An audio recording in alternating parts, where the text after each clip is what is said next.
Hello everyone, कैसे हैं आप सभी। आई होप आप सभी बहुत ही अच्छे होंगे, मज़े में होंगे। इस वेदर को जो चेंज हो रहा है, इस वेदर में अपना ख्याल रख रहे होंगे और गर्म चीज़ें या फिर मिठाइयाँ जो आज दिवाली का जो त्यौहार आ रहा है, उन सब चीज़ों को खा के और मस्त हो रहे होंगे। यहाँ पे हम लोग भी ठीक ठाक ही हैं यार। कोई बहुत ज़्यादा जोश नहीं है दिवाली का। लेकिन अब बच्चे हैं घर में तो दिवाली मनाना तो पड़ेगा ही। ऐसा नहीं है कि इस बार हमारी दिवाली नहीं है, हम दिवाली मना सकते हैं बिल्कुल, लेकिन कोई जोश नहीं है। मतलब कुछ ऐसा नहीं लग रहा है कोई है ना, एक्साइटमेंट हो कि नहीं दिवाली में ये करना है, दिवाली में वो करना है, ऐसे मनाना है, उसके यहाँ जाना है। No excitement at all.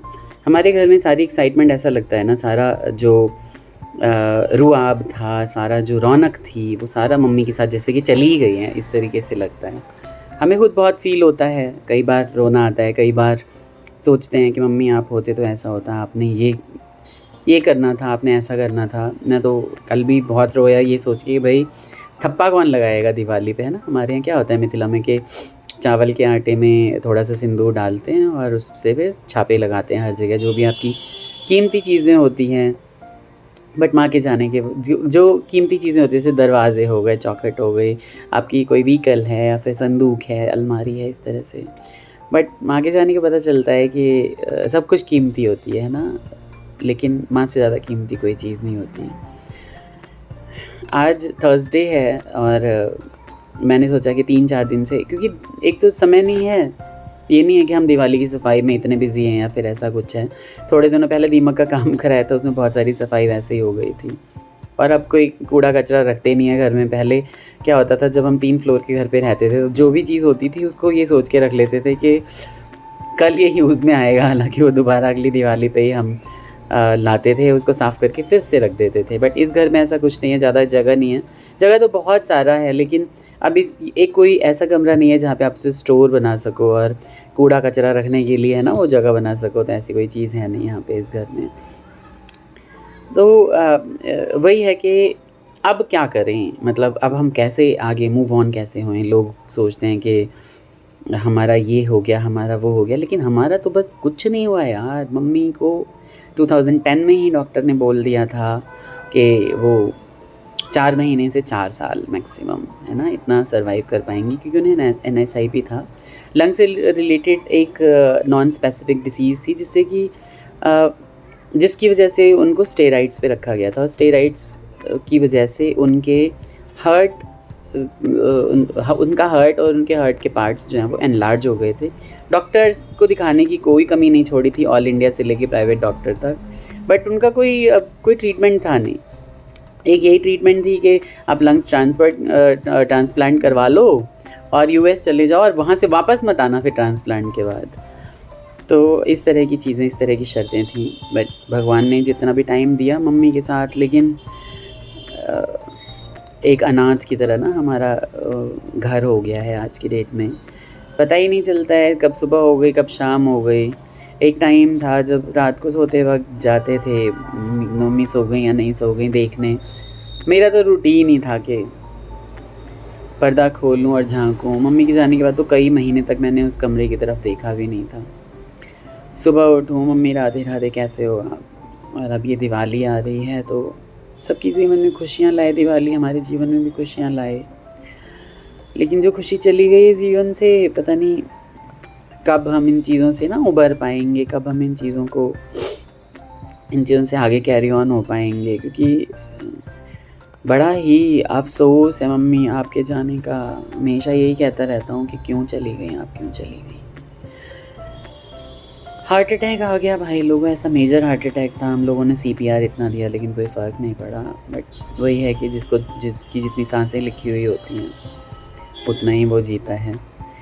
और इस दिवाली के लिए खासकर मुझे बहुत ज़्यादा लग रहा है कि कैसे हम मनाएंगे दिवाली, कैसे क्या करेंगे आगे। बच्चे हैं तो उनके लिए करना ही पड़ेगा, नहीं तो वो भी सोचेंगे कि भाई कब तक ये ऐसे रहेगा, है ना इस तरह के उसमें बैठा रहेगा। तो हैं दुनिया में बहुत सारी ऐसी चीज़ें हैं जिसको हमें छोड़ के आगे बढ़ना पड़ता है, जिससे कि हम आगे भी अपना टाइम सही करें। लेकिन निकल ही नहीं पा रहा हूँ इन चीज़ों से, कैसे निकलूँ। लोग बहुत समझाते हैं, मैंने तो सप्तशती वगैरह भी किया, अभी रोज़ दामोदर अष्टकम भी करता हूँ, लेकिन पूरे कार्तिक महीने तो मैं समझ में ही नहीं आ रहा है यार कि क्या चल रही है ज़िंदगी हमारी ना, कैसी हो रही है।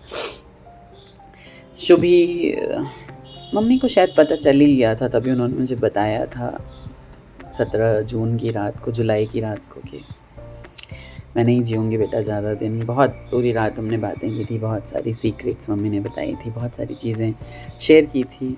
शुभी के लिए बोल रही थी कि अब तो मैं उसे गोद ही नहीं ले पाती हूँ बेटा, मेरे को मैं कैसे जी पाऊँगी, मेरे शरीर में कोई जान नहीं है। इतना सब कुछ 5-5 हज़ार के इंजेक्शन लगाने के बावजूद भी मम्मी आप नहीं बचे, आप चले गए फिर भी। तो अफ़सोस होता है। मम्मी शुभी के लिए वो गीत गुनगुनाया करती थी, है ना, कि उसकी शादी में मैं पता नहीं रहूँगी या नहीं रहूँगी।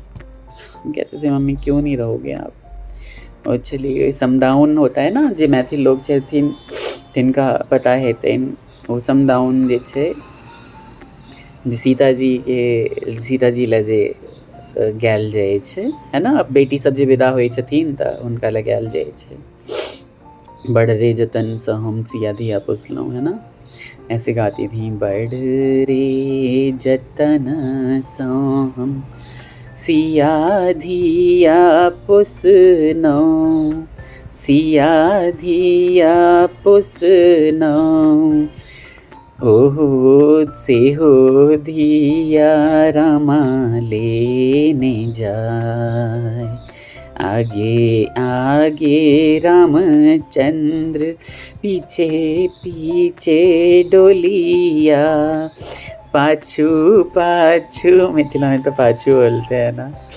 पाछू पाछू डोलिया, ओही पाछू लक्ष्मण रे भाई। तो समदाउन बोलते हैं हमारे यहाँ ना, हर मौके के लिए गीत होता है।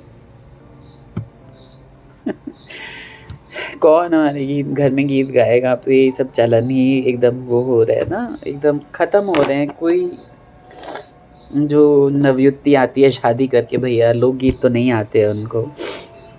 बाकी हमारी कुछ भाभियाँ हैं जो गाती हैं, हम लोग भी सुनते रहते हैं, आगे भी सुनते रहेंगे। छोटी बहू को विदा करने के लिए जब भाई गया था तो उस वक्त भी मम्मी ने कुछ गीत गाए थे, वो कभी और सुनाऊंगा। तो इतने अच्छे गाने थे ना कि ऐसा लगता था कि क्या बताऊँ, मतलब इंस्टाग्राम वगैरह पर अगर मम्मी अपनी आवाज़ में गाती रहती ना तो वो बहुत फेमस हो चुकी होती।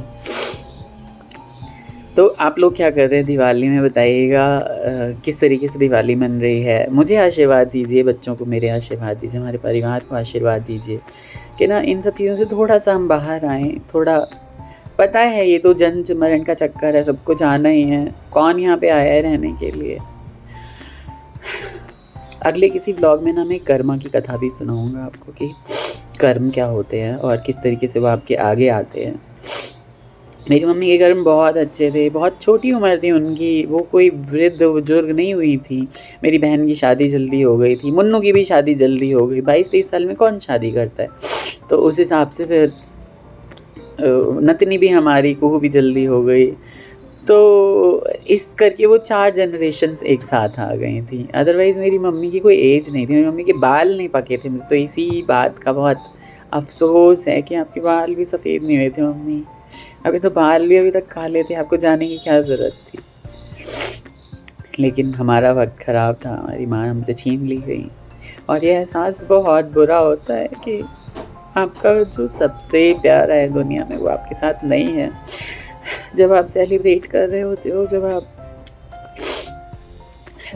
आप सेलिब्रेट कर रहे होते हो, जब आप कहीं आ रहे होते हो, जा रहे होते हो, तीर्थ स्थान पे जा रहे होते हो, मम्मी आप बहुत याद आते हो। आप हमें आशीर्वाद देना कि हम इन सब चीज़ों से निकल पाएँ और आगे अपनी ज़िंदगी को खुशनुमा बना सकें। माँ, आपको भूला तो कभी नहीं जा सकता, लेकिन आप हमेशा मेरे अंदर रहोगे, हमारी यादों में रहोगे।